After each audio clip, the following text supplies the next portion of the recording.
Someone once said to me that the most precious gift we can give is really the gift of our time. So thank you for making time to join us today, this evening. My name is Vincent, and I serve as the General Manager of A Good Space. Basically, A Good Space is Singapore's first cooperative of change makers. We want to gather diverse change makers who care about different communities to share resources and collaborate on projects, because we believe that when we help each other, we can do more for the issues and communities that we care about than we can do so alone. What can we do in Singapore for the people affected by the humanitarian crisis in Ukraine? I think this is a question that many Singaporeans will have as we watch the war in Ukraine unfold through the news. With this in mind, we wanted to organize this special dialogue tonight to brainstorm some ideas on how we can do more together. And with that, I'll now pass on the time to our host and moderator for this evening, former NMP and founding chairperson of A Good Space, Ms. Anthea Ong. Anthea, please. Thank you very much, Vincent. And also thank you to the entire A Good Space team for supporting, especially Amanda and Vincent for this dialogue. And of course, thanks to Kateryna, Her Excellency, Kateryna Zelenko, Ambassador for not just Singapore, but also Brunei and New Zealand, to be here with us. I thought, today is a Tuesday, the week has just barely started. And so maybe before we launch into the dialogue proper, if you allow me, let's actually come together in a short breathing exercise. So we come together, we center ourselves, we get ourselves present in this dialogue. So I would invite you all, wherever you're sitting, wherever you are, just kind of, if you're sitting on a chair, put your feet down, parallel to each other, press them to the floor, keep your spine upright. And if you're called to it, you can close your eyes. But if not, you can also soften your gaze, lower your gaze and soften it. And just allow yourselves to sink into the cushion or the surface that you're sitting on, pressing your feet on the floor, feeling the length of your spine, keeping the spine straight, tall. Keep your head exactly in the center of your spine.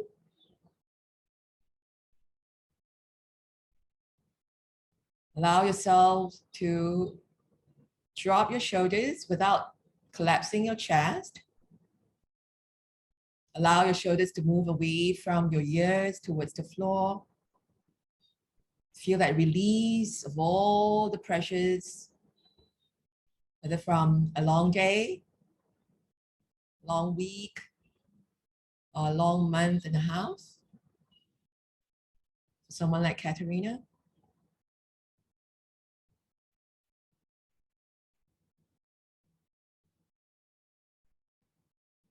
And now just take a long, deep inhalation.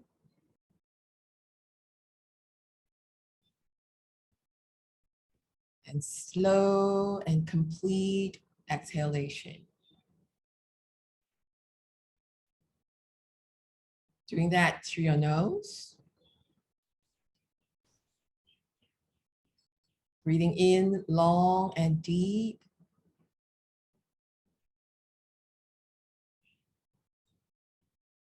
Breathing out slow and complete.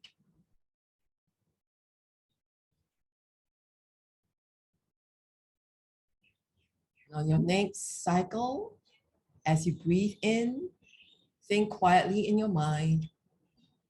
Breathing in, I know I'm breathing in. Breathing out, I know I'm breathing out.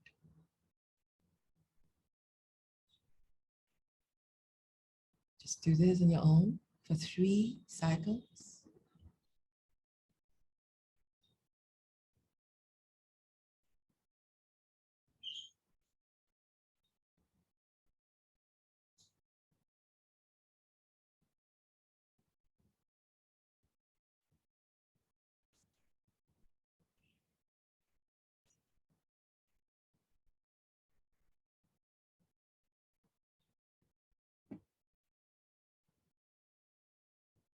When you're ready, you may take another long, deep breath in. As you exhale, Very gently, slowly open your eyes. You go ahead, close them. You soften your gaze, you can look back up on the screen. Thank you, everyone. I hope that helps us to sort of regroup ourselves. And also, I think it's nice for us to feel together as community for today's dialogue. So usually for such a dialogue, we would like to invite everyone to introduce yourself. But we really have a tight agenda because we want to get through some of your questions. We also want to give you an opportunity to share ideas with each other, and of course also to have a dialogue with Kateryna, the ambassador here. So what we have done at A Good Space is to actually put, what little we know of you, a little bit about you on the Notion board. And the link is now on the Zoom chat. So if you want to know who's actually amongst us, please have a look. It obviously is really diverse, which is what we really like about dialogues that we hold in A Good Space. And hopefully that allows you to sort of understand, what this dialogue is about. No one is right. No one has all the answers. Everyone has part of the answer.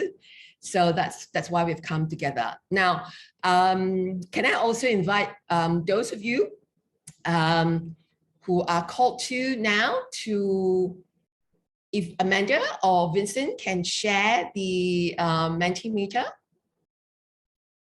So as we have come together, in terms of that breathing exercise to sort of ground ourselves and center ourselves, we also would like us to all think about why we're here, right? Just one word to describe our intention for being here tonight at the dialogue. So if you QR code what's on the screen, or you can go to menti.com and use the code 75459047. And then what we'll see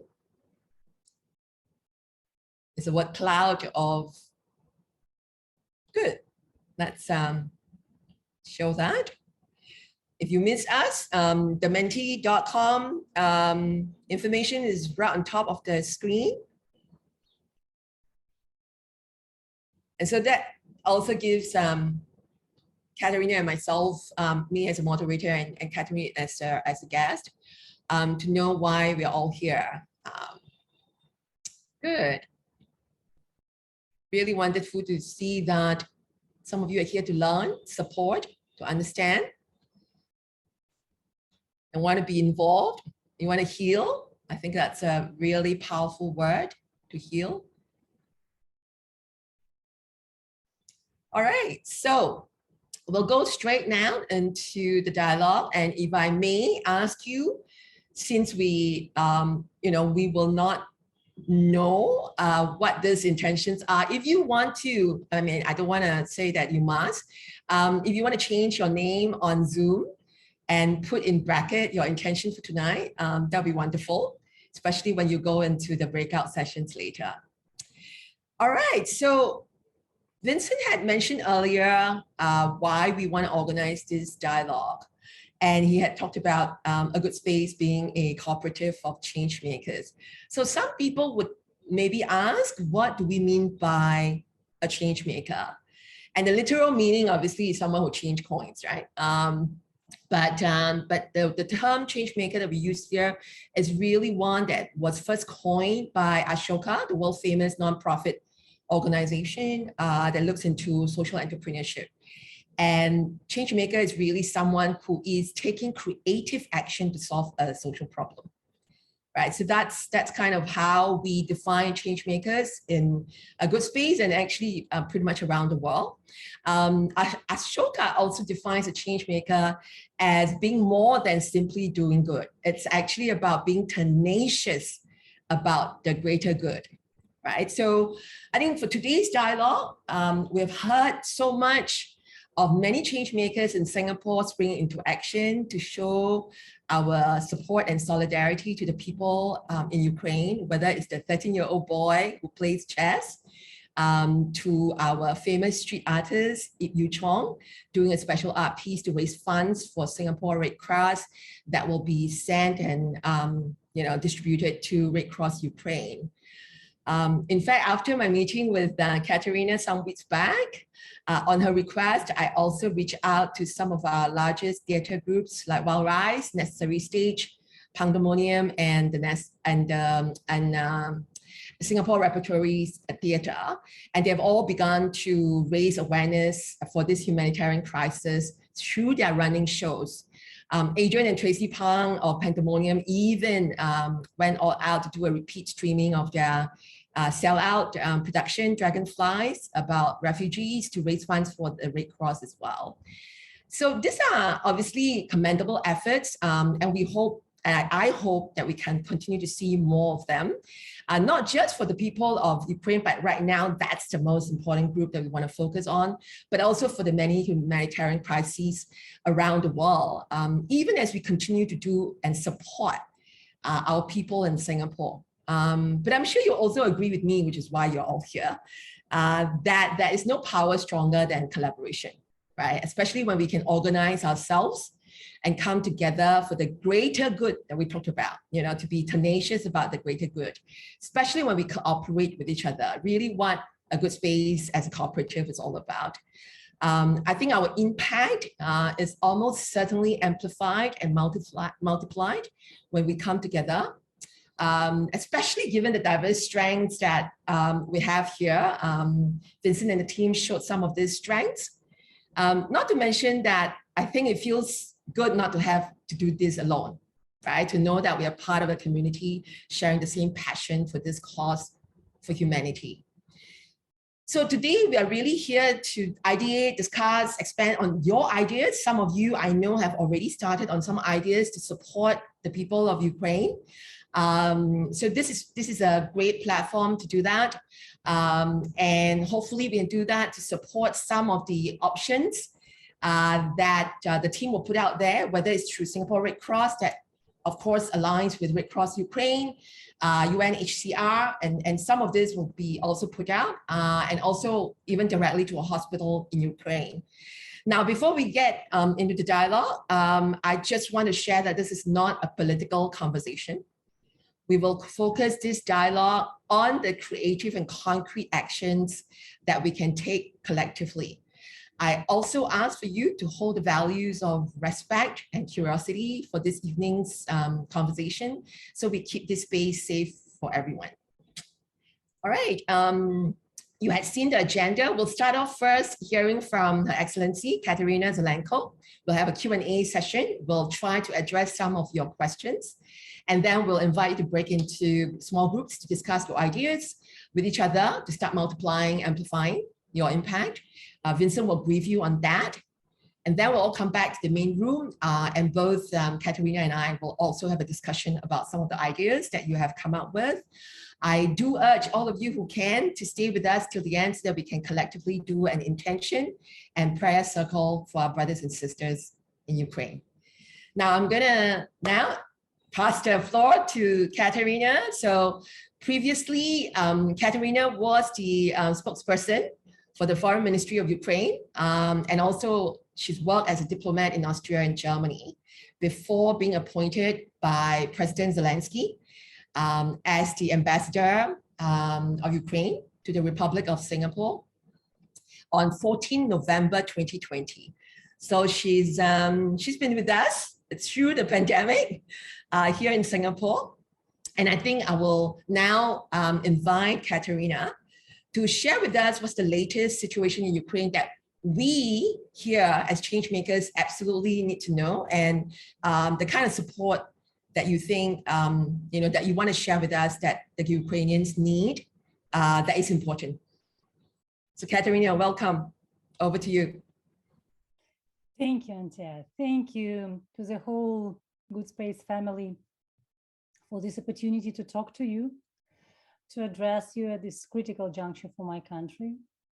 I'm really glad to be here today, not because I think that I can say anything that you do not already know, but because I think it is important to speak about things which many of us have taken for granted, like peace, humanity, freedom, self-determination, and above all, safety and security of people, our children, and of course, the new generations to come.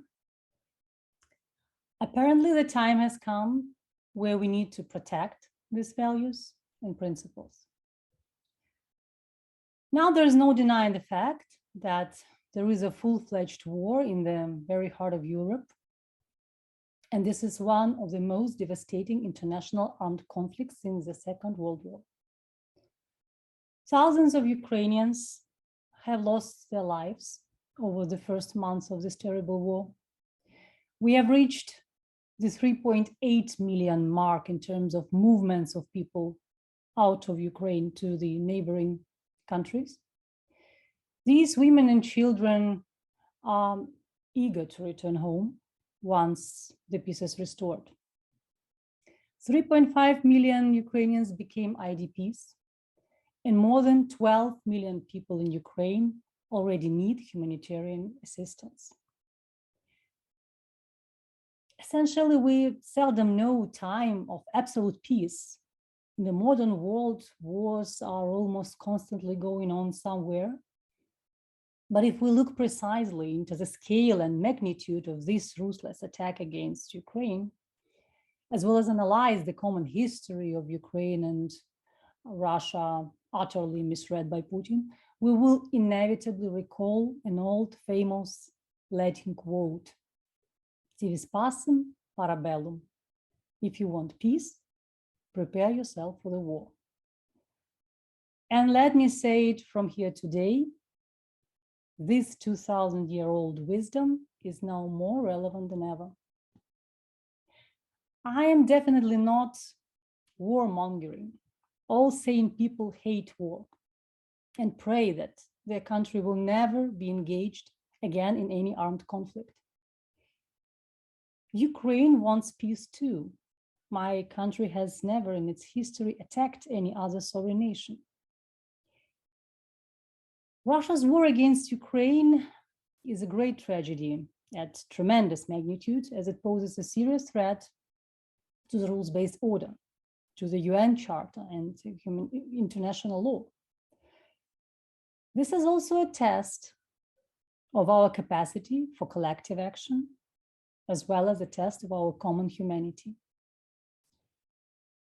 And if we truly want to address this challenge, this senseless aggression must be brought to an end. This war is not a conflict and not a crisis. Proper wording is critical. This is a war. We protect the entire Europe, not only ourselves. Ukraine did not surrender in 3 days as the Kremlin was expecting. Kyiv, as a political and military command center, remains intact. No big cities, with the only exception of Kherson, were taken. Ukraine managed to establish defense and counterattacks. However, we see that Russian troops regroup and attempt to control the already captured positions. I will provide you with some figures. The forces of Russian Federation fired more than 1,200 missiles in Ukraine. Attacks with aviation, we have more than 1,800 airstrikes. Attacks with tanks and artillery.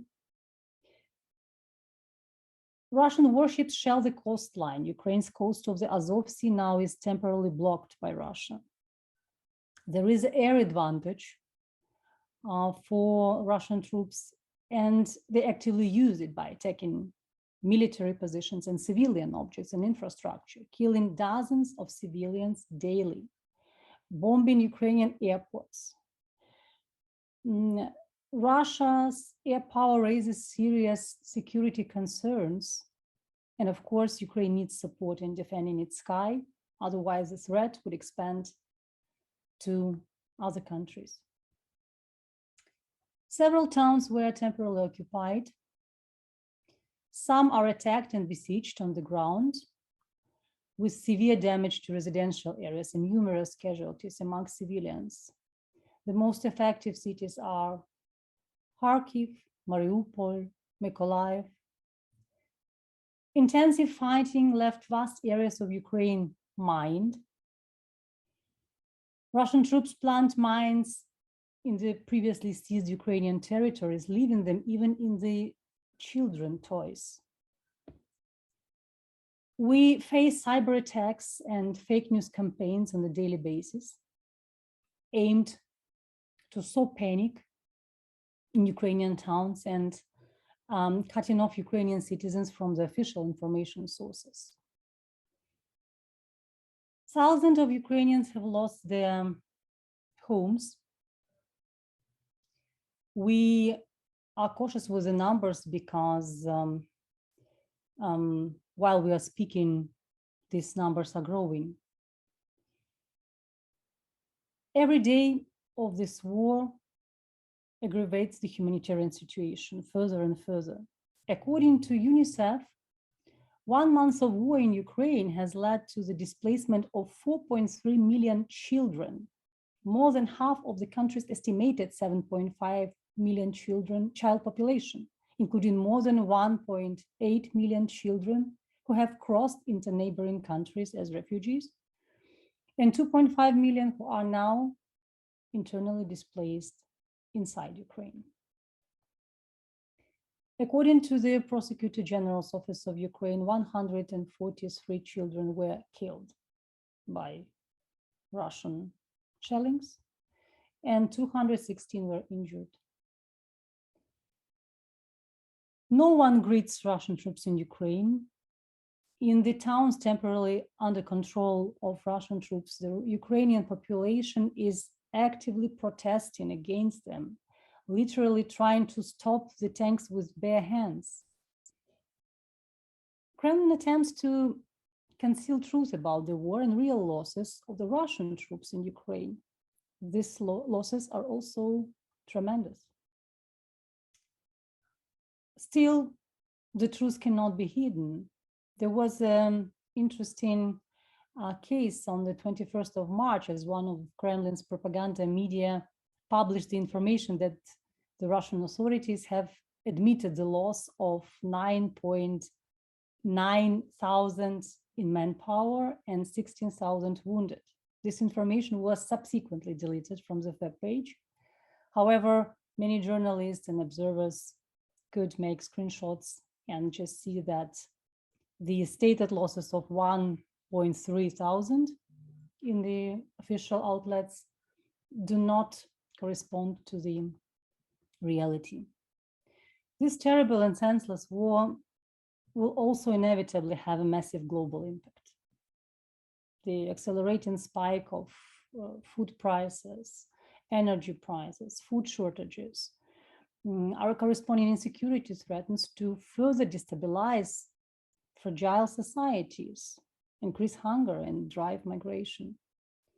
And all this comes at a time when the planet has not fully recovered from the COVID pandemic, while the World Food Programme is feeding more than 138 million people in over 80 countries.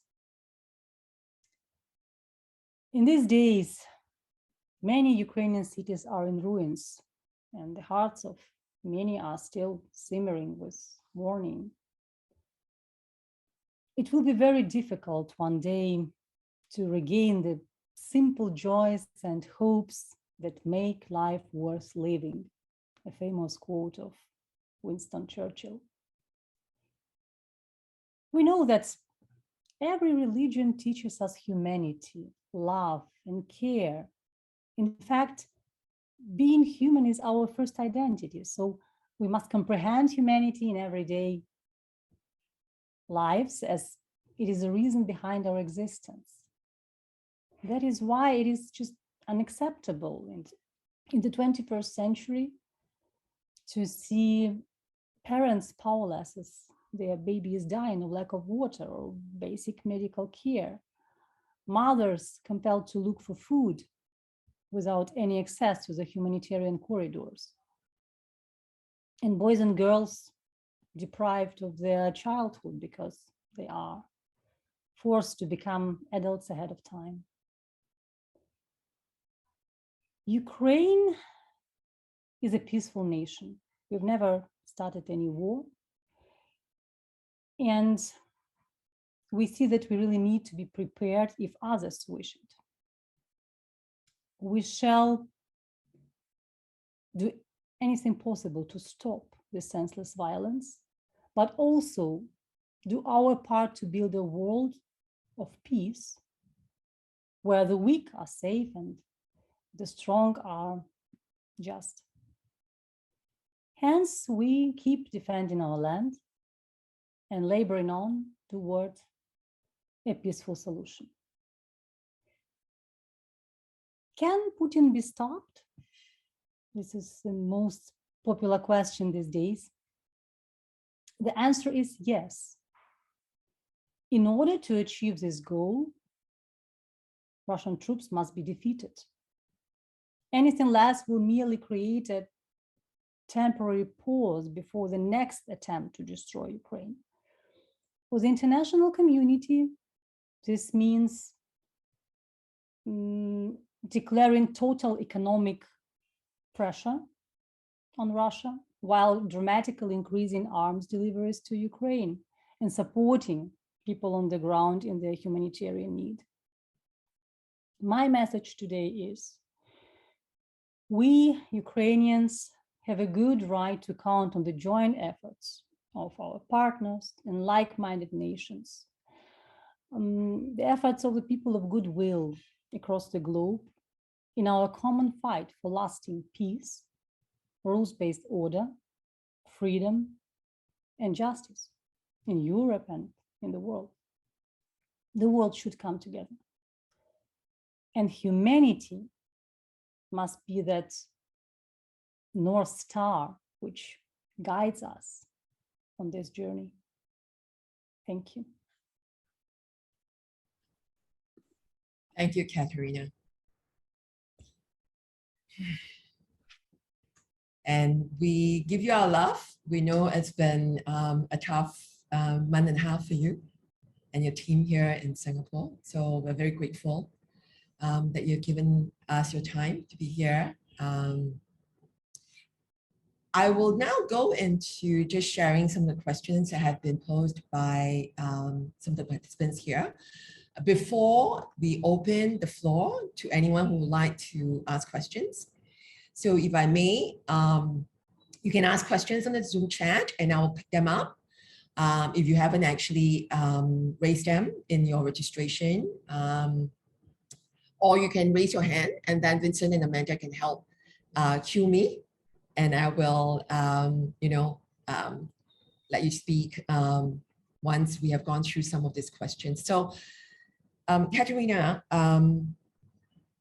there have been several questions asked by today's participants on, we all share, our sadness and our concern, very deep worries about what's going on in Ukraine. And many want to know, what do you think it's the most effective way, or what are the forms of aid and support that we can offer from Singapore? I think there are three pillars which are critical in this regard. First of all, of course, everyone can contribute by making donations, because you have heard the numbers. The situation is rapidly deteriorating, and there are more and more people in need, who need this support, people on the ground who remained without any possibilities to maintain their daily lives and, of course, to support their children. I know it from those people who are now taking care of IDPs in Ukraine. They say that they just shared their experience with me, saying that, some of these people were just escaping from the shellings and just running away, just taking their children, and if they were lucky, to take a passport, and that's it. Without warm clothes, without any items for the hygiene, so nothing really which they could really take with them, and they literally need everything. But of course, there are also other means which are important in order to support Ukraine and to support Ukrainian people. For example, communication. It's very important to speak with each other, to try to educate those who do not know enough facts, who want to know more from the people on the ground. There are now still many international journalists and independent investigators working on the ground in Ukraine who can provide you with all the necessary information. It is important to speak about it. Of course, we need to speak about collaboration. We need to work together. You're absolutely right, Anthea, when you say that no power is stronger than collaboration. And in fact, I think that Putin underestimated this level of collaboration between Europeans, between the United States, between all nations and people of goodwill who supported Ukraine and who really provided humanitarian aid, and of course are now trying to do information campaign in order to educate and to explain what's the root cause of this terrible war and how we can stop it. And of course, critical thinking, a very related factor to this already mentioned by me, because we see that there is also a very strong non-military component to this war, namely disinformation campaign, fake news, propaganda, which must be addressed. And my call on you is just double check the facts. Try to rely on the well-established outlets and just double check it with the sources which are really reliable. Because we are living in the time where people can be deceived, and we see it in the example of many Russian people who live in sort of a bubble without understanding what's really going on. And I think if we address these challenges, then we can definitely move forward and one day achieve peace and find a peaceful solution for this terrible war and bring peace to Ukraine, which is essential. Thank you for that. Thank you. I know that there's someone who wanted to know what can we do to de-escalate. Anil asked this question. What can we do to de-escalate the conflict? I think you talked a little bit about that. And how can Singaporeans help? What comes to mind for you, Kateryna? Well, to begin with, my sincere word of appreciation and gratitude to all people in Singapore, to the government of Singapore for its strong position towards territorial integrity and sovereignty of Ukraine. We really do not have any doubts that in the world where the might is right, no nation can feel safe. And we really need to think about preserving this rules-based order for the new generations to come. Yes, I think there are many ways to support Ukraine also from Singapore. Many of these tools I have already mentioned. But you know, it is really incredible, and I was really overwhelmed on the very first days of the war, how many Singaporeans just sent their messages, sent flowers. Many of them just reached out to us with the questions, what can we do? Maybe we could start some initiatives. And many of them really did so.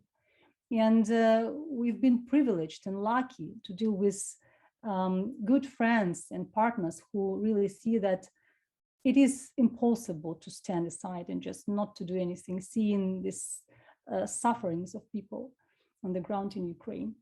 That is why I value so highly opportunities like this one today. And thank you again, Anthea, for everything you're doing, contributing so much to that, because it is actually not only about Ukraine, it is about the right of everyone to feel safe in the world, notwithstanding the place, the continent where he or she is, because it is all about the rules of the game we all have to abide by. And if we join our efforts, we have very good chances to prevail. Thank you. Thank you for that. I'm going to open the floor, Kateryna, to whoever would like to ask a question. Anyone would like to? Vincent and Amanda, I'm going to rely on you because my screen is a little bit small since I'm using a tiny MacBook Air. I guess Stacy has a question in the chat. Okay, thanks, Vincent. So Stacy, Kateryna has a question, and Stacy actually works with a philanthropy circle in Asia. She wants to know, how do you think high-level philanthropists can help, not just providing funding to the international agencies? You know, we have a number of updated information, so a number of dates, which I also shared with you. Yeah.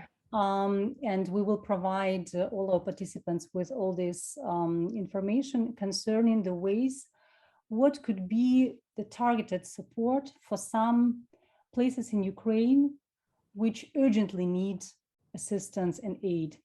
I will give you an example. In Ukraine, in the city of Kyiv, in our capital, there is the biggest national children's hospital called Ohmadit. This is a special hospital for many children with special diseases, with very hard forms of cancer, who spend weeks and months in Ohmadit for treatment. This hospital has been shelled by Russian missiles twice already. The big part of the hospital has been destroyed. And of course, those patients being there had to be evacuated to the basement. And you know, it is really heartbreaking to see the pictures made by some international outlets who made their stories on the ground in Ohmadit. The pictures where you see wounded children with cancer being on the surgery in the basement of this hospital. This is really inhuman. Yeah, what's you can see, what are the results and what are the implications of these terrible attacks. And if we try to contribute to the reconstruction of parts of this building, so at least that a couple of rooms for surgeries could be operational again, it would be a great and a big step forward in order to help to support these families who are already suffering hugely. So this is one of the examples, and there are many others. If you really want to do a targeted support, it is also possible. Thank you, Kateryna. So Amanda has just shared on the Zoom chat, everyone. I think the information on the National Specialized Children's Hospital that Kateryna was talking about, that's now on your Zoom chat. But there are also the other options, Singapore Red Cross, which I understand, Kateryna, from you, that it will actually directly align to Red Cross Ukraine. Correct. And Red Cross Ukraine is doing a great job distributing these funds across the country where the needs are. And of course, Save the Children, UNICEF, and UNHCR, which I think directly answers one of the other questions from the registration, from the participant on what can we do for the refugees, right? So would you say then for the refugees from Ukraine going into different parts of Europe, Kateryna, that supporting UNHCR at this point in time, it's the most direct support that we can give? Yes, it is actually a very effective way to support these people.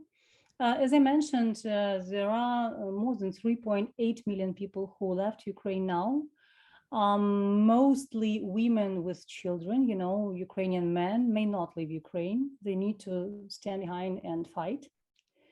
And these women with children will, of course, need support.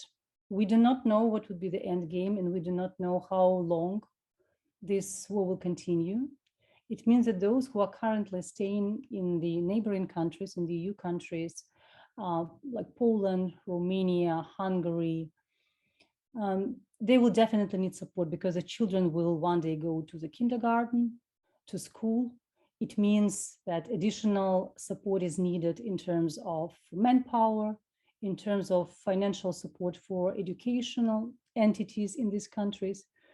And this is something which could be done if we precisely look into the activities of some schools and kindergartens. I've heard, for example, today that there are already some Ukrainian kindergartens which were opened in Poland in order to give the opportunity for Ukrainian children to learn Ukrainian and not to lose this connection to their motherland.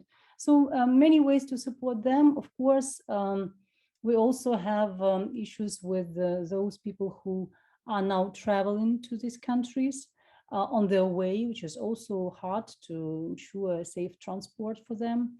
But actually, if we look at the situation now, it is mostly the need to protect those being already in these countries and just trying to, well, to the extent it's possible, to perform their daily activities with children. So this is one of the options which you could definitely consider. Thank you. All right, now we have another question. Someone from Brunei Innovation Labs Development Guild. Pardon my poor knowledge, Kateryna, on the following. If someone wants to hire someone remotely in Ukraine or a Ukrainian refugee, how might one go about doing that? Any organization or platform to explore any skill sets Ukrainians have that can be helpful here? So I think we're talking about employment of Ukrainians, but remote employment. Do I understand correctly? Are we speaking about employment of Ukrainians abroad or employment of Ukrainians in Ukraine, displaced ones? I think this question, is there, do you want to ask this question? Whoever has asked this question from Guild, I think the person might be asking about how can we in Singapore employ Ukrainians remotely that would help support their livelihood. Well, you know, I think that, of course, those who are now really in need of jobs, these are mostly people who are currently either staying in Ukraine or in the neighboring countries. We will see how the situation develops because no one can really predict how long it takes. These people are mostly very well employed in Ukraine, have been. You know, maybe that Ukraine is one of the biggest IT hubs in Europe. Right. There are many young people. This is actually a young nation. Yeah, many young people, very skilled and able to work from home. It means that notwithstanding their location, they can always find jobs and be very successful. I know it because we just last year when we organized a big first actually Ukraine IT business forum, and it was an eye-opener also to many people in Singapore who could not imagine that Ukrainian IT workers serve for Microsoft, Apple, Google, and one of the most sought after potential employees. So I think we need to look more precisely into that, but definitely if there is any concrete interest in some groups of people needed for some work, for some jobs, we would be happy to support you with additional information.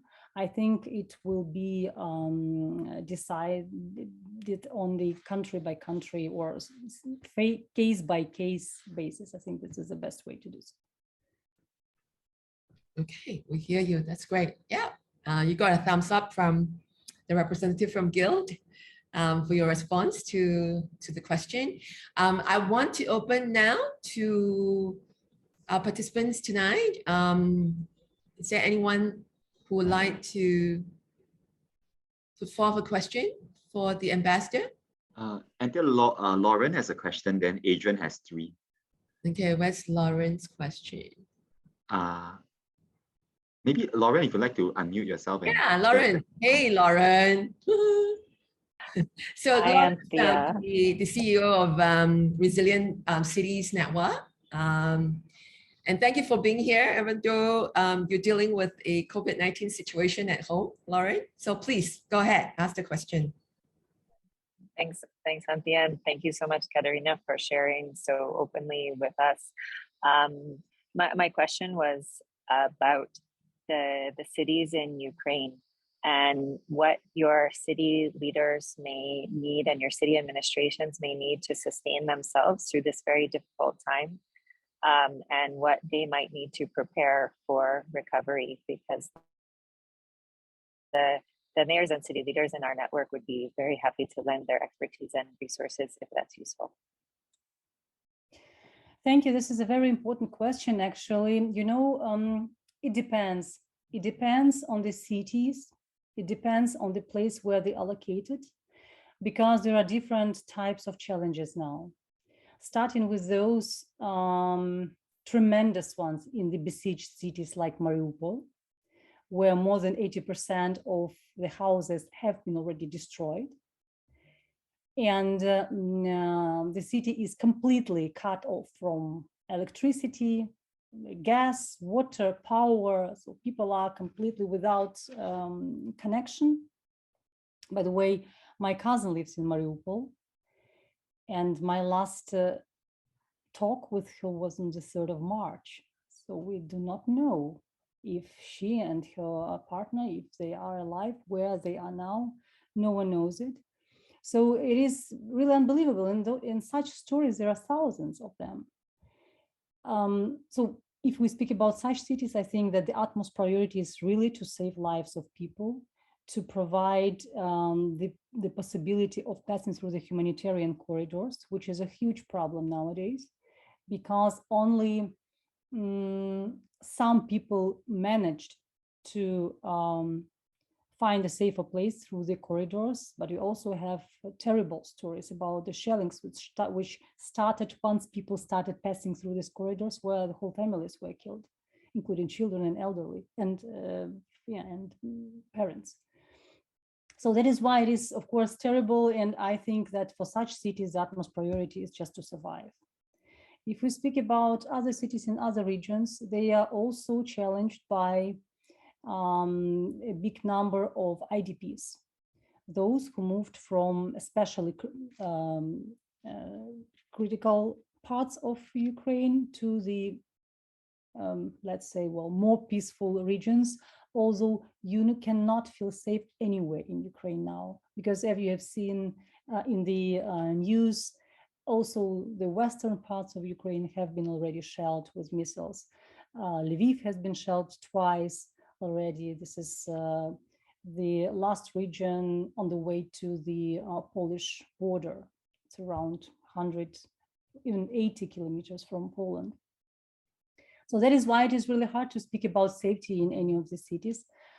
We will definitely have a lot of problems with the reconstruction of the cities and the critical infrastructure. It has been destroyed, or at least significantly damaged in Ukraine, because these parts of infrastructure are the main targets for the Russian troops: oil depots, gas pipelines, bridges, airports. These destructions are tremendous. And if we just only think about the beautiful highways which we've built up over the last 2 years in Ukraine, not so many have remained. So it means that there will be, it will cost huge resource and manpower to work on this reconstruction. But I think at this very stage, our utmost priority is just to achieve a ceasefire. Because if we do not have it, we cannot really make a difference, because this is unsafe in any part of the country. So this is a huge challenge now, and we try to achieve the ceasefire as soon as possible, try to achieve withdrawal of troops so that we can at least try to secure a more safe environment for people.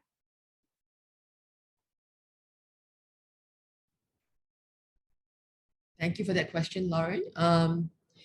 Kateryna, Adrian from SG Assist has actually 3 questions.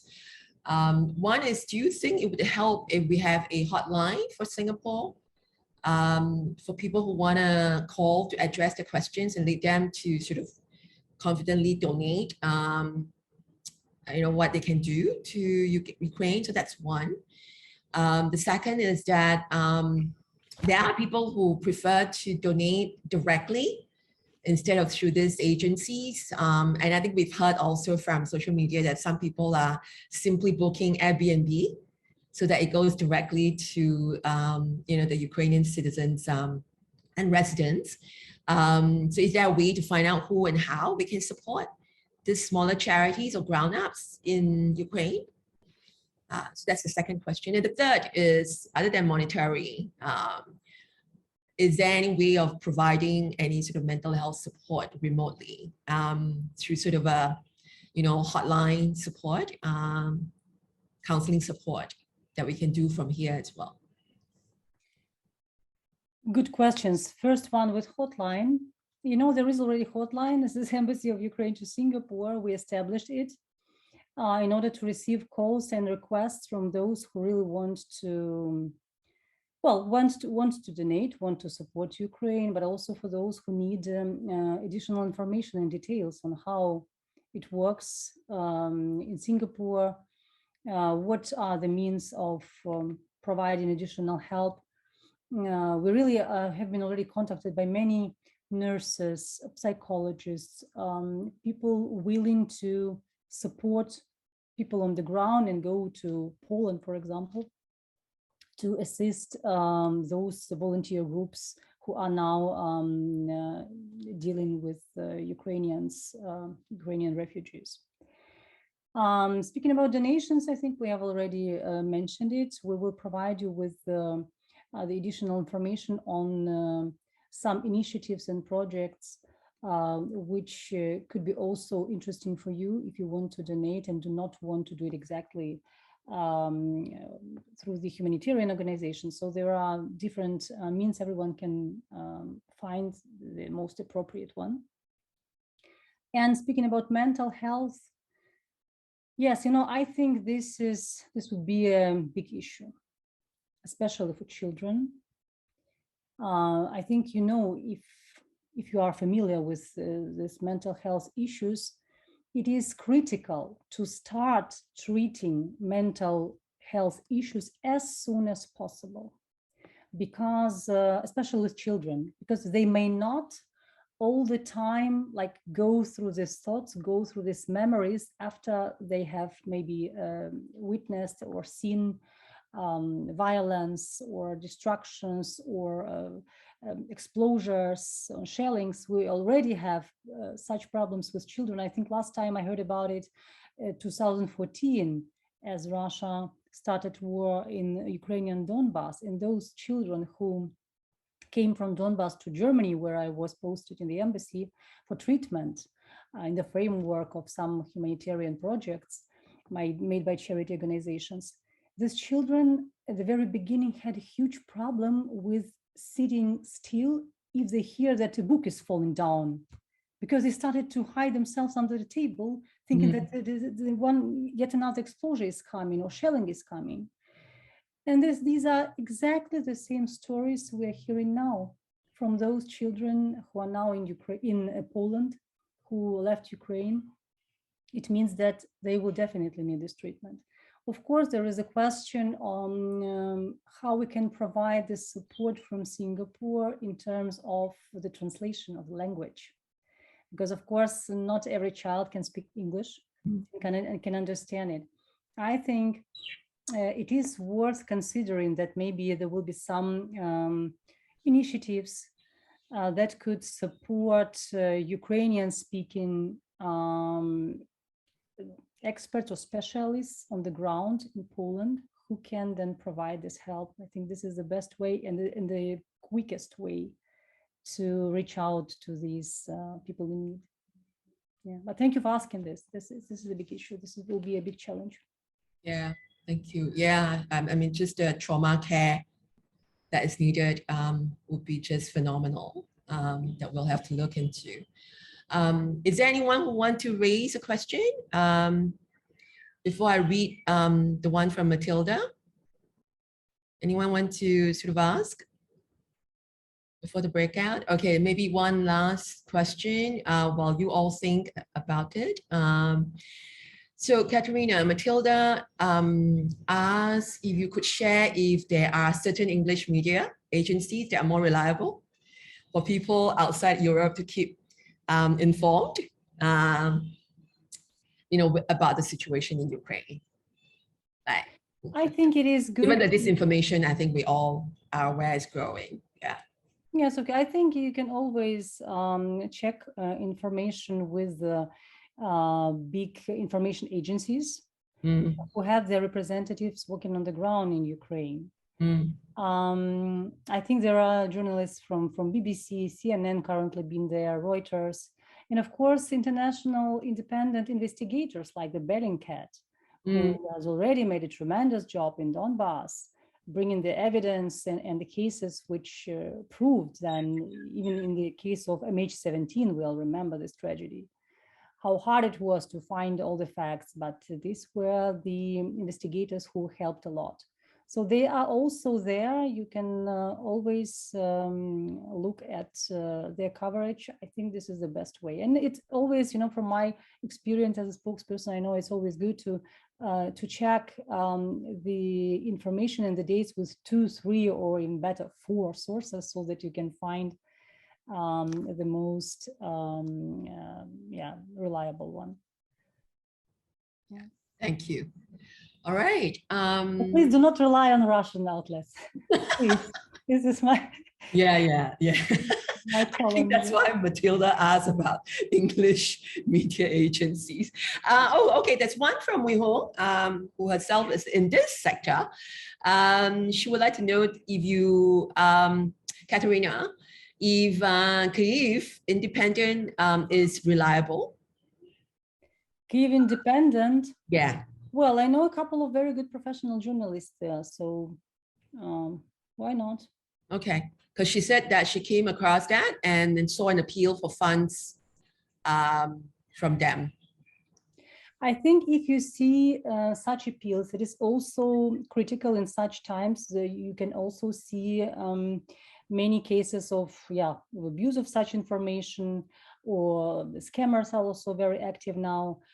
Please, if you see any information which you want to double check, don't hesitate to contact our embassy. We will provide you with all the facts. We can double check it for you, so that you do not get in a trap. It's also important, and this is also one of the important questions. Yeah. No, thank you for sharing that. We'll get the information from you on how to contact the embassy, and then also you had mentioned the hotline earlier to Adrian's question, so we'll also make sure that that's provided to all participants. All right, so we're coming up to 7, so we're on time in terms of our program lineup. So the next segment will be for all of you, now that you've heard from Kateryna, the different options, the different ways to now come into small groups. As I said, I know some of you have already started certain initiatives on your own. And so this is a great opportunity for you to share those ideas, see if you can come together, amplify them, whether you want to do those initiatives in the form of a fundraiser to those options that Kateryna had mentioned, or you want to expand beyond, right? Because Kateryna mentioned 3 ways. One, obviously, is direct donations. The second is having conversations. That means we do our part here in Singapore to raise awareness to the situation that's happening in Ukraine. And in that way, we are also, stemming disinformation and misinformation as well. And the third, of course, is collaboration, right? How can we go beyond just what we do, but come together? And if you think you want to connect with other folks in Europe or Ukraine, I'm sure, Kateryna will be happy to listen to those ideas after. As you are in the breakout, Kateryna will have a break. She needs a break. She's been, working nonstop, obviously, since the war started. But she will come back and join us. I will leave Vincent to now brief you all on what you will do. And we will come back with Kateryna at 7:30. So we will have about 25 minutes or so for you to do this breakout discussion. So Vincent, over to you.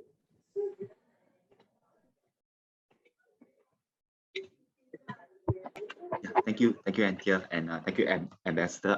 So for this next segment of the program, we'll break you out into breakout groups of 3 people each. In your breakout groups, we'd like to invite you to discuss these 2 questions. What opportunities or ideas do you see after listening to Kateryna's sharing? And also, what is one strength, talent, or resource you have that you can possibly offer? So in your groups, also please ensure that you appoint someone to kind of take notes, to record these ideas and strengths that are being discussed onto the link that we've just shared in the chat onto this Padlet board.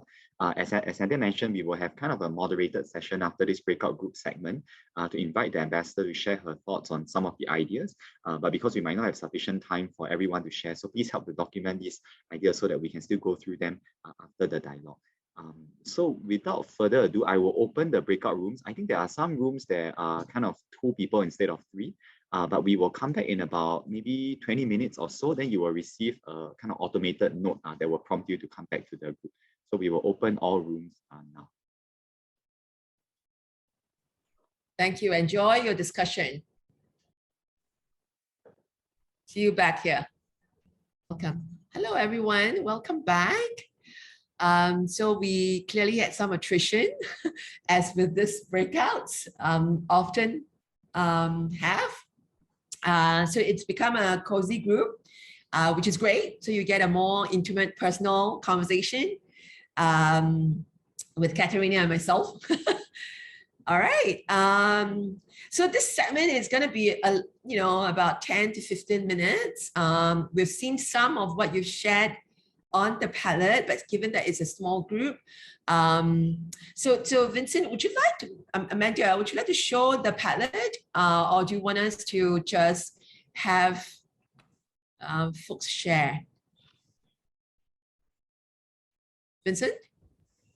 Oh, okay. And they're sharing the Padlet now, yeah. All right. So group 1 was very, very productive, Kateryna, as you can see. They put forth quite, between Ignore James and someone else, I think. Yeah, so we see that James from Halogen, who is at a foundation, which is a youth based organization, Kateryna. And Ignore, who's from Guild, is a social entrepreneur. He's a maker himself. Yeah, so they talked, okay, but why don't I actually invite Ignore and or James to share the idea, and then Kateryna, let them have your views, give your comments. This obviously is very open. These are ideas, and we can just kind of come together and see, how we can help each other. And also sharing means that other groups can hear what you are planning to do, and maybe they also have other ideas as well. All right, Ignore or James, who would like to go? I will let James start because he was the one who initiated the idea of the hackathon, and Okay. I will support him. All right, thanks, Ignore. Always so gracious. All right, Okay. James, you want to share? Hi. All right. So hi. So I think the whole idea was around how can we help solve issues with young with people there in Ukraine. And some of the things that I came up to, I was thinking about young people having their interest in hackathons and generating ideas and solving social issues. But the hackathons that I usually do actually are more Singapore-based, Singapore social issues. And I was just thinking, could there be an issue or challenge that we could design a hackathon around where we can actually come up with solutions for people who are displaced by the Ukraine crisis, or by people who are in Ukraine itself who needs that help. So one of the things that stood out to me was the mental health issue that I think Kateryna talked about, and I think even if they are somewhere not in Ukraine, if we can get them access to some form of digital assistance, for example, mental health through a buddy system where and something like that could actually help. But then let young people generate ideas on how we can do that. And that's why we thought of designing a hackathon. And maybe that could be the way. But of course, then the two challenges was, one was language. We just want to think about how we can overcome the language barrier. And the second thing is also we need the people, the right resources, with the right knowledge about what are the key issues that we really can tackle in order to be more targeted. And so those were, I think, things we discussed. And so when James shared that, so I'm a serial hackathonist. So I like to, so I only attend hackathons in Singapore and overseas. Some I win, some I didn't win. But I shared with James, there's something about hackathons where I usually join as stranger, right? So I mean, a lot of people form their teams before joining a hackathon. I usually like to attend as a stranger, and then that's where I will meet up with other strangers, right? Be it as a designer or as an entrepreneur or hacker, and then we get together and then we solve a problem. And interestingly, one of the hackathon solutions which I was working on was AI technology to identify those who are lost or died during a disaster. And interestingly, now it's being used, right, in Ukraine, right, to use AI or face recognition to identify bodies, right? Yeah. So these are things that my team in a hackathon was working on, right, many years pre-COVID. And when I heard this idea, I thought that it's something that can be more interesting, right? If let's say over remotely, we could have in a team, we make a requirement that there must be a Ukrainian in the team, for example, right? And then you have a Ukrainian and Singapore youth in teams, right? Trying to brainstorm solutions, it may not be a tech solution, it could be a program solution, it could be a policy even solution, right? And then this could actually hopefully trigger some form of creative ideas. And I think I really like when Anthea, you mentioned, change makers are people who come in creative action, right, to solve problems. I think this could be one way, unconventional way, right, beyond attending meetings and negotiations, right? Maybe this could be our contribution, right, as change makers, through a ground up kind of a hackathon, bringing youth across borders, right, to solve a problem. Maybe some of them might come up with a blockchain solution. We never know. Some may have an idea of, let's do a TV series, right? A movie series, right? Or a YouTube series, right? We never know, right? So these are ideas that can emerge. Yeah. So yeah, I kind of love it, and so happy to support. Yeah. Thank you so much, Ibnor and James. Yeah, Ibnor is a serial hackathoner and also an inventor and maker. So Kateryna, what are your views on that? So really, this obviously is focusing on youth because that's what Halogen Foundation, it's well known for, and it's done a great job over the years actually as a national youth organization. Yeah, thank you so much. Brilliant ideas actually. Yes, I'm a firm believer in the people-to-people contacts, especially if these are young people, it works perfectly usually. And yes, I think the idea with hackathon, I like it so much. And I think the best way to start thinking about it and considering it would be if we try to link you up with some activists of Ukrainian community here in Singapore. Many of them are already IT people. Many Ukrainians work in IT companies or insurance or banking or shipping companies. So mostly young people. And they're very active in supporting Ukraine from here, from Singapore, with donations and different ideas. So they are more than open.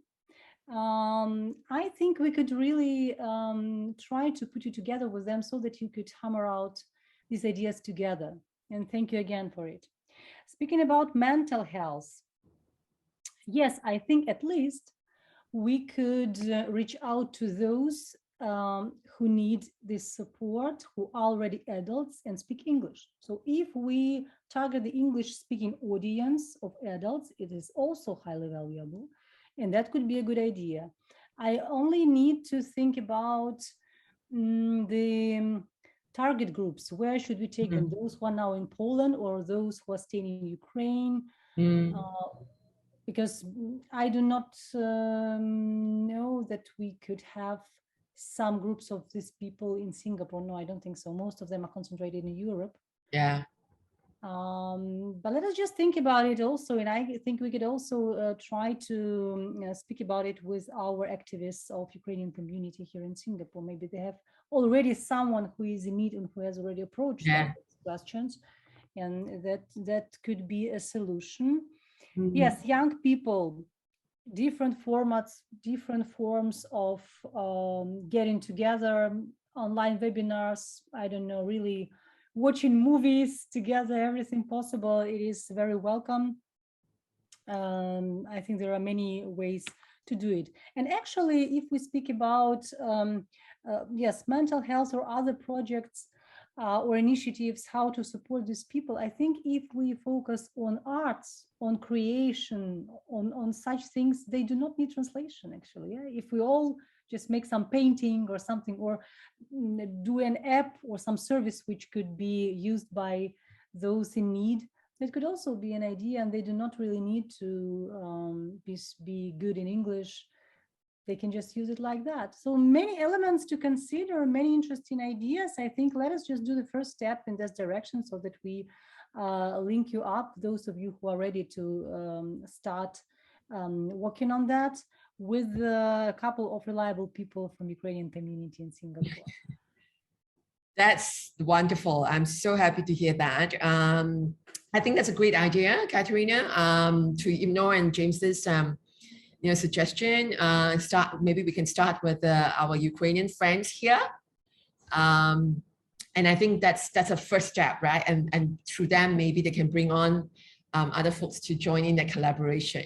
But how wonderful and so true, Ignore, as you said, and Kateryna alluded to that too. Doesn't have to always be an app. It could be a program. It could also be an art piece, right? That is actually a jointly created solution to what we're trying to do here.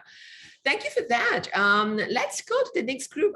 Vincent, I will have to rely on you to tell me who are in the groups, who were in the groups, right? Because it's all anonymous. Group 2 was Melissa. Melissa, yes, hi. Melissa, do you want to share? I think that's the one that was talking about mental health, right? Oh, yes. Hi, everyone. Hey. Yes, I'm from Ngee Polytechnic. Yeah, so from the Office of Service Learning. But I'm an alumni of Ngee Polytechnic, so I'm actually working at like a preschool now. Yeah, so just now it was mentioned, how the mental health of children especially is so important. And yeah, with all of them going through the trauma, I think that was something that was really on my heart for the children, how to support the children. And so me and my partner left the call already, but so we thought about, okay, how else can we support them, and especially with language barrier and stuff like that. And I think an idea that we had was like, why not make like a children's storybook? And we don't even need language actually, because pictures can say so many things, and we don't even need the words. Yeah, so like the storybook could be like to help them process, the trauma of war, or like even also to just preserve their heritage also. Yeah, but so that was an idea that we were talking about. Yeah. Yes. How beautiful. Kateryna, what would you like to say to that? And that's something I know it's very close to your heart. You also have a young daughter. Yes, I think the children's storybook, wonderful. It can not necessarily contain words. It can really contain pictures. Because I know there are even whole studies made by psychologists on that, so that thanks to pictures, it can really contribute to improving of the mental health among young or small kids. This is a very good initiative. I think we can really think about it. Many of these ideas could be applicable for the groups of activists on the ground in Poland who are now working with Ukrainian refugees. So yes, why not? Other language groups in Singapore, I see. How is their reporting of news like? Yeah, it's also interesting, but it's all, it is all part of this pillar which I mentioned, communication, that we need to stay in touch with each other, looking for ideas, stories to tell. We're just trying to use media. If you have good contacts with maybe some social media platforms ready to share this news, these stories, told by those who has experienced horrors of war, that could also be a good tool. Yes, why not? Interesting. And we see that there are already ideas which we have actually discussed, that how to help children with mental health, and how to use pictures instead of words. It will help to overcome this language barrier. Great. Yeah. Thank you. Wonderful idea, Melissa, and your partners who have left you. Okay, let's go to the next group. And I think, Melissa, please, obviously, you know, I think you have actually put down lots of ideas. So maybe together with you, I hope you had actually gotten the contact details. If not, then the A Good Space team can try to link up the breakout groups, you know, in terms of the partners, so that you can actually continue to sort of come together and concretize the idea. And then let us know, and as Kateryna said, we'll link you up with the embassy.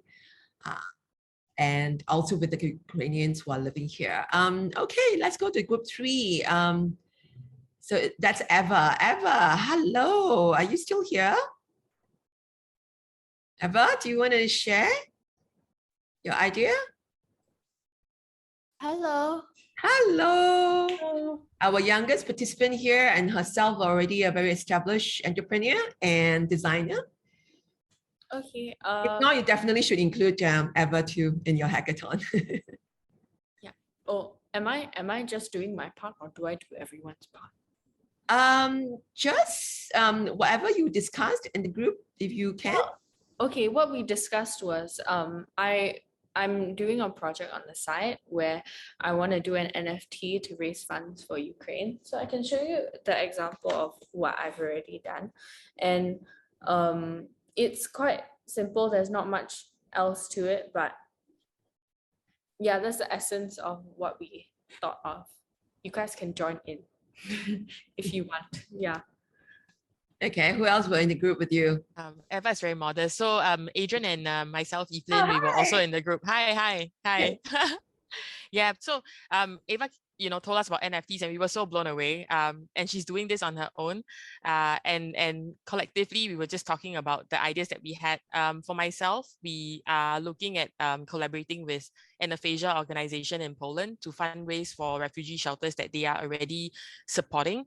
And we're actually trying to get more aphasia associations involved, you know, trying to have a bit of like a movement, but unfortunately with the UK side, our sister organization, they're too strapped in terms of manpower. So we're just trying to make it work. But yeah, so this is also a learning session for me to see, you know, like some ideas that we have. And if we can't make it work as organizations to organizations, then I might just take this on my own, like as a personal campaign. Yeah. Do you want to maybe for everyone to just explain a bit about aphasia, like both what it is and also what you do? Yeah, so aphasia is I see Vincent has already put it up. Thanks, Vincent. Yeah. It's a communication problem that afflicts people after a brain injury. So in Singapore, I have a non-profit organization that helps patients to, in their recovery journey, are looking for a safe space to communicate and to also support the caregivers. And there are many organizations like this around the world, mostly in the Western part of the world. So I know the Polish organization. I have links with the UK organization as well. So I think what happened was the Polish side, we have been communicating and they told us about the overwhelming need, you know. So we're just trying to see how we can help. And I think one of the points below is about supporting ground up movements, because I think Adrian and I were of the same thought, like how there are a lot of ground up groups that they're just, you know, operating on the ground, and we're not sure if funds from Red Cross will actually reach some of these groups that are doing such good work. I was reading on the BBC about vulnerable men and women, Ukrainian men and women being targeted by human traffickers. It's really upsetting. And we're just trying to see how funds can actually be channeled to all these ground up groups. Yeah. Yeah. That's a good point. Kateryna, do you want to respond to that? The human trafficking risk and... Yes, thank you so much. I've also seen this story on the BBC, and I was really, well, it was a wake-up call to me personally, I can tell you that. So that's why I think this is a great idea, and the best way to do it, I know it's from my experience working in the public sector, that the best way is to cooperate really with well-established organizations on the ground, or at least in Europe, maybe not immediately in Poland, but there are also some specialists, I know it, also from Great Britain, from the United States, who just went there to help and to support people with mental health problems or with other issues which have to be tackled now as a heavy implication of the war. Yes, why not? If you already know, as you mentioned, personally, some of those working in such initiatives, in such organizations, I think the best way would be to get in contact with them, and maybe their representatives are already working on the ground, and then it's the better way to contribute to the activities, because they definitely need manpower, they definitely need support with ideas how to do it. And yes, I think this is a great initiative. Definitely. Thank you. Adrian, do you want to share more about time banking? Yeah. Can I? Because yeah, if you don't mind, because we still have two more groups. Sure. Thanks, Evelyn and Adrian. I think we saw that. Thanks. So we will come to you if we have time. But let's hear from Kamyu. Kamyu's room. If Kamyu is still around, and then we also want to hear from Zelda. Oh, hi, Anthea. Hi, Kateryna. Thanks. Glad to join this webinar. So I was sharing with my partner Sing Hao just before we came back to the main group about developing and creating some awareness event for Singapore during this period. Because in Singapore, we are not allowed to protest, we are not allowed to demonstrate without a police permit. So I think what we can do is to organize a series of awareness events for the community, similar to what we did, Shanyu did in 2019, Mental Health Let's Talk. And so for such awareness event, I think we can have a number of segments. So the first one is really to get to create awareness and to help people understand the reality of the war in Ukraine, and how is it affecting the people in Ukraine, and how is it affecting the refugees. And then subsequently, we can break the participants into small groups for them to have conversations about their thoughts, their insight, but also to share about what the community in Singapore, as a group and as individual collectively in a collaborative way, we can do something to help. And obviously, the most clear option is to donate to the different funds that are actually supporting the humanitarian effort to support the people in Ukraine. And then part of the second segment is really coming back to the group to share our ideas, our thoughts, our insight. But the last segment is important, which is really a call to action, a commitment to action, and whereby people pledge to take workable action to help the people in Ukraine. So if obviously it takes a collaborative effort from everybody to come together to collaborate, to have this conversation, but ultimately is to act. Wonderful. And Kateryna, Shanyo, counseling is a social service agency in Singapore, and Kamyu is actually a clinical psychologist himself, Dr. Kamyu.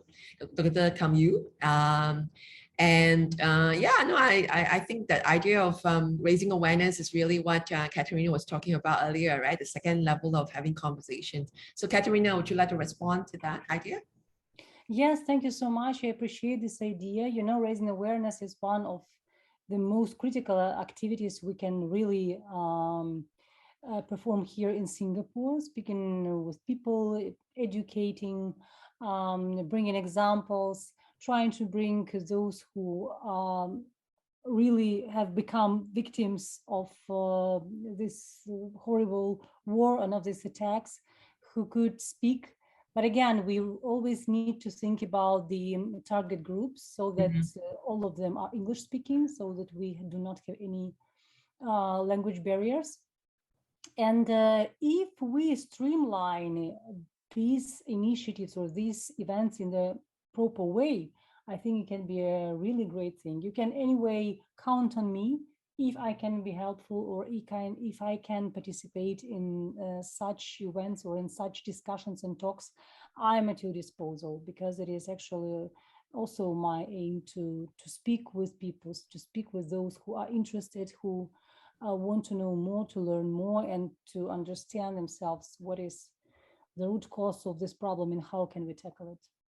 Yes, thank you. Thank you, Kateryna. You are just offering yourself so much to getting this initiatives off ground for your people. We appreciate that, and we'll do what we can over here. So Kamyu, yeah, I think I really like the idea of linking the war in Ukraine to mental health. And Kateryna, mental health right now is like, it's really in the front of, it's really in the national consciousness. So if we can actually also link the war in Ukraine to, the impact on the mental health of the people in Ukraine, that's gonna, I think that's gonna create a really interesting conversation. For people here, and really like how Kamyu talked about then using that event to also then drum up more fundraising opportunities as well. So it's a great idea. All right, last but not least, let's hear from Zelda's group before we kind of... Hi. Hi. Hello, everyone. Good evening. And so I just started something. First of all, a very brief introduction of myself. I work in the arts. So anything that do with the arts, like the theater, filming, or whatever, podcast. So I when the war started, I feel very depressed myself and very helpless as well. And how can I be a human being, help the other human being over the other world, the other side of the world, who, well, yes, stranger to me, but then because I believe that we are all in this world, this one earth, and so we should be considered as global citizen. And I want to see myself as global citizen. So therefore, I initiated and I asked like 30 over of my friends to come in, and we have recorded a song together. It's not officially launched yet because the mixing is not done yet. So I'm in the midst of doing it. So everybody have one line. So this is actually a Chinese song, which is very popular in the 80s. It is equivalent to your English "We Are the World" or "Heal the World." It's equivalent, yeah. So we hope that after this Chinese version, we can move on to the English version so that we can have a bigger reach out to more people who can understand, English, in that way. And of course, in my wild thinking, it's like I really want to promote this maybe to like a campaign that people can sing the song, like, you know what I mean? Like, do you see it on TikTok or on Instagram, that people will just come together as a group and they sing together kind of thing. So that's my wild thinking, yeah. Or if there's any other country who would like to join with other languages, because my company, we work with multilingual aspects. So we always like languages, always like different kind of cultures, interculture, and also multilingual. So I would encourage people to come in to sing, their own version of the song, regardless of their country or their language. Yeah, so that I hope so. Yeah, so this is only the first phase. I have limited resources, so I can only do whatever I can. We don't have big studios to do like Hollywood stuff. No, we just do whatever we can to put it. So I'm very grateful to all my partners, my artists. They are all working in the arts. So they are directors, actors, designers. They are not professional singers, but they can sing. So yes, so that is yes. Not that you need to sing well, right? But everyone. Yeah, exactly. The whole point is it's not to produce a record like everybody sing well. That's not the point of it. The point of it is, how do you feel? What is your initial idea of this, and how do you want to support this, rather than being a good singer? That's not the point. Yes, yeah. Thank you for that, Zelda. And so, yeah, it is a great, it's a popular song. Most of us, I mean, not just the ones who are older, who understand the song, but I think what's really important is actually Chinese, and it reaches out to a group that I think is an important group that we raise awareness for in Singapore. So I'm going to ask Kateryna to also chime in with your comments and thoughts on that. Yeah, thank you so much, Alda. It's a really good idea. And I agree with you, Anthea, that actually this is good if we reach out to the Chinese speaking audience, which is also highly valuable now. And yes, you know, our resources are also so restricted, but we can always support you with sharing this information on our resources, on a Facebook account of the embassy, and so that more and more people could be engaged and could contribute. Sounds great. Thank you. Yeah, wonderful. All right. So, Vincent, did I miss anyone? Please, or Amanda, just want to make sure that, okay. But don't worry if you didn't get a chance. What we'll do is we'll send, obviously, the palette notes that you have also to Kateryna. So, she and I will also have a discussion on that. I think we've taken the notes. This is recorded as well, so that's helpful for us to play back. And then I think Vincent and the team at A Good Space will try to do a follow-up and do the connections where we can. All right. So I really want to wrap this up so that I have a question, sorry. Just a very quick question. Yeah, whatever we have said today, because it's recorded, I'm just thinking that is it possible, whoever who is doing it, maybe we can, sort of like, because Miss Kateryna have actually presented herself like in front, right? Yeah, the front portion. Can we edit it and so that I can put it on any pages or anywhere, so her addresses. So I think it's good to let people know, so that Is it possible? Yeah, so we can discuss that with you, right? So the A Good Space team is going to be in charge of the video. We have promised, people who really want to join, and also including press members who couldn't join because Parliament is sitting, that we will have a recording. So that will be put out on A Good Space. I'll leave Vincent, who's the general manager of A Good Space, to work this out with you. I don't see, Kateryna has given us permission to record. And I think as long as we let her know where her clips are going to, I'm assuming that won't be a problem. But yeah, we'll definitely, follow up with you on that. So because I really want to close at 8, so that we don't take any more time from Kateryna, who really needs to rest. And I'm sure her day has not, it's not over yet, because Europe obviously it's still, I know. It's only starting now. I know, it's just starting. So we want to at least give you a break, before you have to move on to more things to do for the rest of the night. So Kateryna, can I invite you to maybe give some closing remarks before we wrap up the session? Thank you. Maybe a couple of words. As I was appointed as ambassador, I, of course, at the very beginning, prior to my arrival in Singapore, tried to speak with people, those who have experience with Singapore, with Singaporeans. And my question was, how are Singaporeans like? And you know what many of them said? They can be true friends.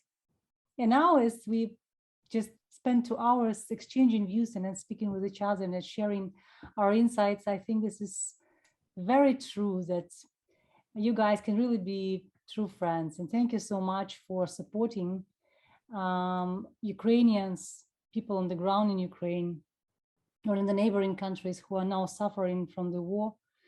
And very much hope that one day they will be able to return home and resume their daily activities as families and get together with the men, husbands, fathers who stand behind in Ukraine and defend our country.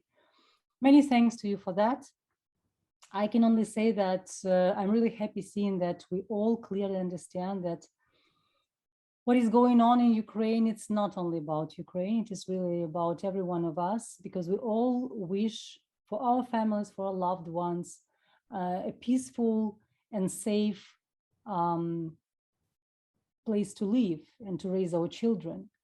And I think if we really work together, it gives strength, and we have all the chances to prevail, because I'm sure love will prevail, friendship will prevail, light will prevail over darkness, because we are on the right side, on the side of truth. And if we move forward, if we summon that spirit and look out for one another and take care of one another, then I hope that one day we will look back at this terrible year as a year which marked a new and hopeful beginning for Ukrainians, for people across the globe, for people of goodwill, trying to make a difference.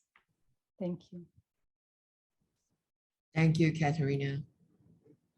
Those are such compelling, powerful words.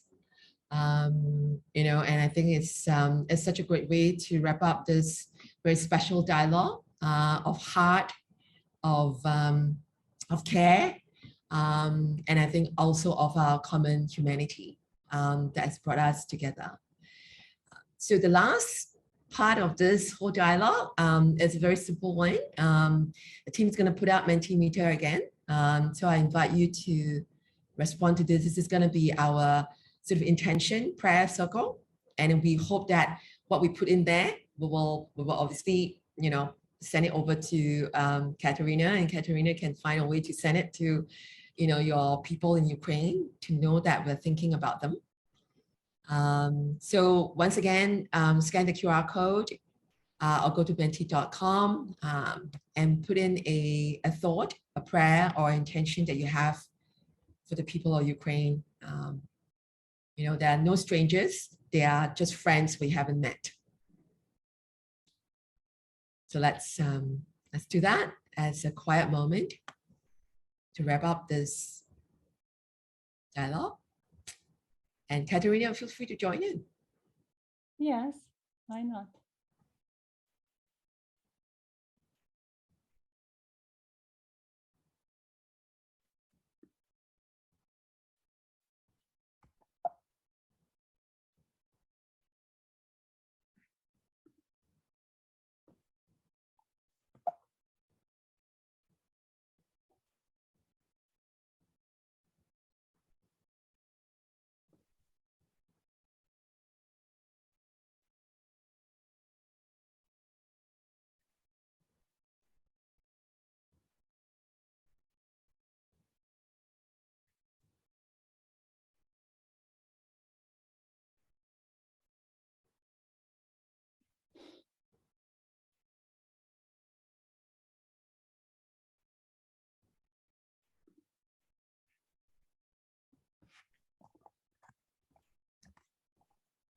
Oh, Slava Ukraini, Majula Singapura. Thank you for fighting for all of us. We are with you and are sending you strength and love, the gift of life. May light prevail over darkness and love overhead. Sending you love and compassion from Singapore. May you and your people be free from suffering and pain. You'll never be alone in the journey. Stay strong and stay safe from everyone in Singapore. That we can help as many as we can to lend as much as we have in this time of suffering, that love translates into action today and continues to grow stronger. Stay strong. Light, not might, is right. That's really good. Thank you so much, Ambassador Kateryna, for your sharing with everyone. This too shall pass. You will become, oops, I missed that. You will become, can you go up?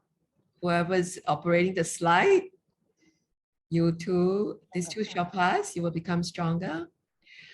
All right, so Kateryna, we would share this with you and hope that you can share this with our friends in Ukraine, our brothers and sisters in Ukraine. And thank you everyone for coming to join in this special dialogue. But special thanks to Thank you, Anthea. Thank you, everyone. Thank you. All right. So with that, everyone have a great evening. Take care of yourself. Be safe and well. And we'll be in touch. There is a feedback post-dialogue form that the team would like you to fill up if you can. And once you have, yeah, stand with Ukraine. Yes, we will. Thank you. Thank you. God bless you. Thank you, Kateryna. And please have your dinner, have your break. And I know your day has just about starting for the European side of things. So thank you very much. I'll catch up with you very, very soon. Take care, dear. Thank you. Take care. Bye-bye. Bye.